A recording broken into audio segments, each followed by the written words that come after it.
In the middle of Rahul Sadasivan's Bramayugam, we are narrated an age-old tale of a demon that dares his owner not to look into his mouth, claiming that in it he would find hell.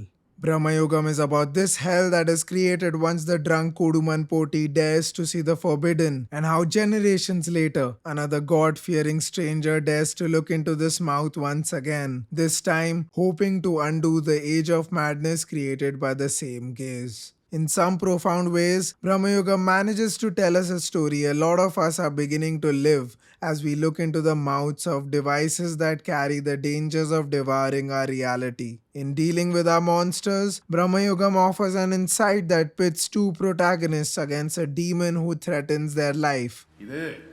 But what if this demon was not actually the villain of the film? Is there another villain hiding in plain sight? In this video, I would like to explore the deeper meaning behind Bramayugam and how the film's spiritual take gives us a stark warning about the future we are heading into. In the sacred Hindu text, the Sariraka Upanishads, there are scriptures that deal with what is called mystical physiology, according to which the human body is composed of elements like earth, water, air, space, and energy. Mystical physiology connects different parts of the body with the larger cosmos, mirroring a part of the logic within which Bramayugam as a story operates. Just like the human body, the house in Bramayugam is a functioning unit of consciousness. It has a mouth through which water, food, and wind enter, rooms in which psychic forces inhabit, and secret chambers in which the fire of its identity looms. Mammootty, who plays a demon that has taken over this house, is seen to be able to control these elements in the environment. When he's angry, for example, there is an earthquake. When he predicts rain in his attempt to stop Thevan from fleeing the house, it rains. Therefore, the house, consisting of internal and external sense organs,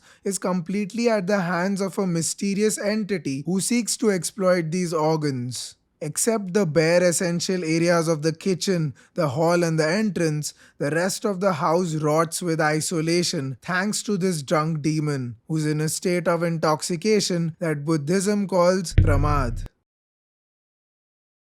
When a human body suffers with the psychological condition of psychosis, it is said that the ego kills off the superego and submits itself to desire, and this causes illusions and reality to go hand in hand. So when the demon kills off the original owner and his bloodline, the house becomes like a haunted psychotic body that feeds the demon. The men living inside of it slowly lose their sense of space and time and are subject to odd sounds and illusions, thereby showing how the house itself is betraying its consciousness. The demon, in his ultimate act of deceit, takes over the appearance of Mammootty to make it seem from the outside that the house is a Hindu palace with a benevolent Brahmin in it. So a look into this demon itself gives us a compelling diagnosis of what is actually going on with the house.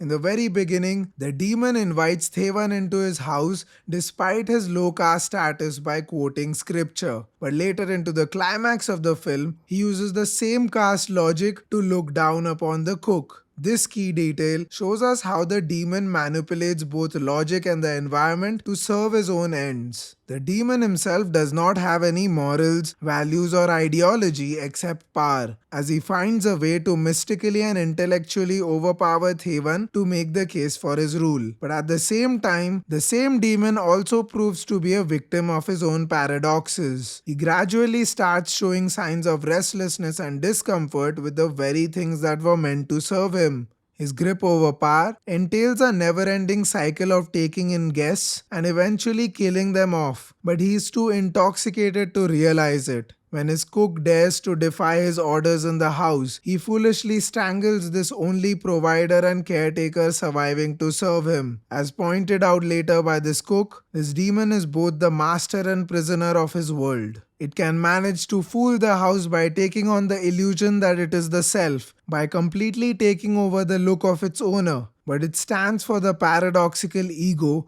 that resides in all of us. An ego that, if left unchecked, will drive us insane. So the offense that the demon takes when Thevan thanks God for his luck merely serves to clarify its ego-like characteristics. As per the Sariraka Upanishads, the three beings still surviving in the house stand for the internal organs of action or Antakarana, while the demon stands for the Ahamkar or Buddhi. The cook stands for Chitta or memory as he recalls the history and legacy of the house, and Thevan stands for the Manas or mind that is easily infatuated with the house but immediately starts trying to escape the moment he realizes its madness, like a free will who operates on fear and passion within the cynical quarters of the house. The Upanishads also say that the Buddhi is lodged behind the face that the demon uses to trick people. He is the owner. The mind resides at the end of the throat that Thevan uses to sing in the house. And the chit is located in the navel of the body that the cook controls as he prepares meals for all.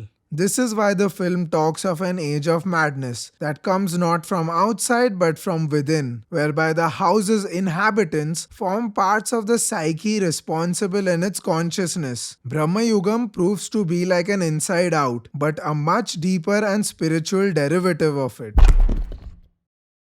On the other end of our inside-out spectrum are Jnanendriyas, which are the external sense organs as per the Sariraka Upanishads, with the skin as an essence of Vayu or wind, the eye associated with fire, the tongue as a sense of water, the nose as a sense of earth, and the ears attributed to the sense of space. Very intelligently portrayed through the vivid sound design of the film. As we already mentioned, how the demon almost controls all elements of the environment like water, wind, fire, and earth. The film accurately shows us how our ahamkar can take over the five senses and exploit it, arising from what Hinduism calls the Sapt Vyasanas, or 7 addictions that chiefly impact the body of man. These include gambling, womanizing, drinking, hunting, harsh speech, punishing, and spending money carelessly. 3 of these vices are most prominent in Bramayugam, which opens up with the lure of a Vaishya to which one of Thevan's peers falls prey. This Vaishya later enters into the demon's house and forms an image standing for the absolute corruption of this house. The second important vice to this narrative is drinking, because Thevan is seen most vulnerable to this addiction. The moment the cook gives Thevan a little alcohol to drink due to pity, the guest is immediately impacted by this blunder as he wakes up with a revolting gut. The third addiction is that of gambling, and the demon even references the Mahabharata here, where gambling was the ultimate reason for brothers to fight against each other in the Grand War. Thevan is made by the demon to gamble his freedom on the stake, revealing to us the main characteristic of addiction, the dangers of putting yourself on the stake for some earthly gain or pleasure. In this way, Bramayugam reveals to us a spiritual crisis that is the direct effect of an addicted mind. As the cook reveals to us in the third act, you can't even blame or fight with the demon because you chose to be entertained by him. You chose your addiction and now it is taking you for a ride, swinging you like a pendulum to states of anxiety or desire with no hopes of escape. So although the film is set in the 17th century, to me it really puts itself psychologically in the times we are heading into, where every mind is being lured into cycles of addiction. The giving in to the Vaishya is almost becoming a universal symptom of the human condition, invading both the internal and external sense organs that are shown to be established in the film.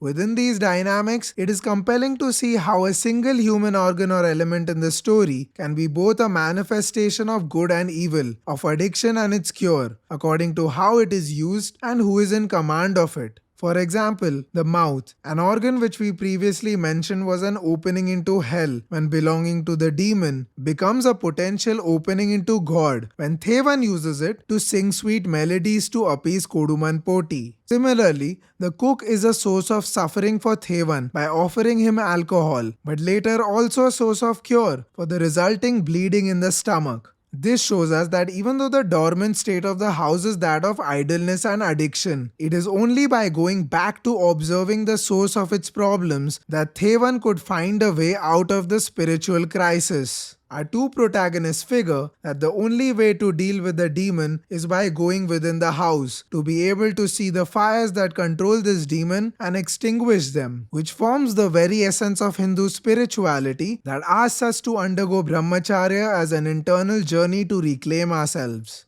The danger of this inner journey, however, is made clear as soon as Thevan decides to plot against the demon. His first move is to go back to gambling, but this time he tries to develop apramad or awareness by observing the demon and locating the key to the inner chambers. It is because of this awareness that Thevan starts confronting the demon and asking to see his real form. The demon in response tries to evade the question. But eventually, the moment of reckoning takes place as the demon opens his mouth to entrap Thevan into the same old trap the story began with. And had the characters been drunk like Koduman, they would have been lured back into the trap just like old times. The cycle would continue as it did over again. But just in that moment, the cook as the Chit manages to access the inner chambers of the house and extinguish the demon's drives.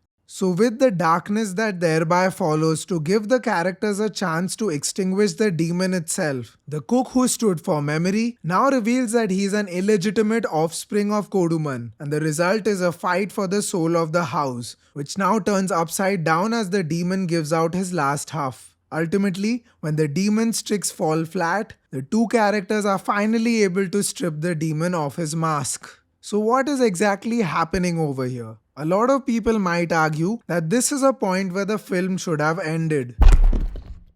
However, by now we have looked at this film spiritually, and within its paradoxes, we realize that maybe the demon as the ego is not actually the villain, because the film that follows takes a sharp swerve when infighting erupts between the two characters. Thevan doesn't trust that the cook will use the ring properly, and in turn, the cook doesn't consider it important to reassure Thevan about this. The film thus evolves to talk more importantly about power, about how absolute power corrupts the soul. Thanks to the psychotic condition of the house, the mind cannot trust the memory anymore, and neither can the memory trust the mind. In fact, until the demon was the enemy, our protagonists were at their best. But the moment this ego was defaced, deeper mutual hostility started erupting. And with that, the house burns down completely and the demon manages to escape as he takes over the form of Thevan before the film ends on an odd cliffhanger. Bramayugam thus ends on a very bleak note, somewhat similar to India's condition after its spirit was possessed by the British. The demon as ego simply shows himself to be an entity exploiting the situation of a divided mind. Speaking of evil, I recently also made an analysis essay on Jonathan Glazer's Oscar-winning film, The Zone of Interest. So if you have watched it, do check it out on your end screens right now.